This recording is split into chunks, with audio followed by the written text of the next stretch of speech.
ஒரு சிறிய பசுமையான கிராமத்தில் அழகான புல்வெளிகளும் தெளிந்த குளங்களும் இருந்தன. அங்கே எல்லோராலும் விரும்பப்படும் மோனி என்ற ஆடு வாழ்ந்து வந்தது. மோனி எப்போதும் குதித்து விளையாடும், சுறுசுறுப்பானது. கிராமத்தில் குழந்தைகளுடன் விளையாடுவதும் பசுமையான புல் மேய்வதும் அதற்கு மிகவும் பிடிக்கும். ஒரு நாள் மோனி, இன்று கொஞ்சம் காட்டுக்குள் சென்று பச்சை புல்லை தேடி பார்க்கலாமே என்று நினைத்து தனியாக நடந்து சென்றது. காட்டுக்குள் பச்சை புல்லை நிறைய பார்த்ததும் அது மகிழ்ந்து புல்லை மேய்ந்து பசி தீர்த்து கொண்டது. மோனி மகிழ்ச்சியாக புல் மேய்ந்து கொண்டிருக்கும்போது திடீரென்று புதர்களுக்குள் இருந்து ஒரு நரி வந்தது. நரி பசியுடன் இருந்தது. ஆஹா, இன்றைக்கு எனக்கு சுவையான ஆட்டு விருந்து கிடைத்துவிட்டது என்று கண்களில் பேராசையுடன் சொன்னது. மோனி பயந்து நடுங்கியது. ஆனாலும் அது புத்திசாலி. உடனே யோசித்து பயப்படாமல் பேசத் தொடங்கியது.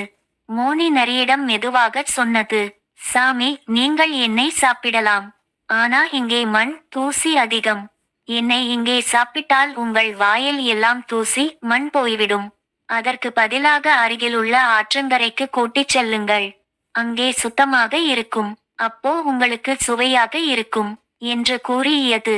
நரி சிரித்து, ஹா ஹா, இந்த ஆட்டுக்குட்டி நிச்சயமாக எனக்கு சுவையான விருந்து தரப்போகிறது. சரி, வா என்று அதை ஆற்றங்கரைக்கு அழைத்துச் சென்றது. ஆற்றங்கரைக்கு வந்தவுடன் மோனி வாய்ப்பை பயன்படுத்தி கொண்டு திடீரென குதித்து தண்ணீரில் பாய்ந்து நீந்தி ஆற்றின் மறுபுறம் சென்றது. நரி அதை பார்த்து கோபத்தில், அடடா, நான் ஏமாந்தேனே என்று குரைத்தது.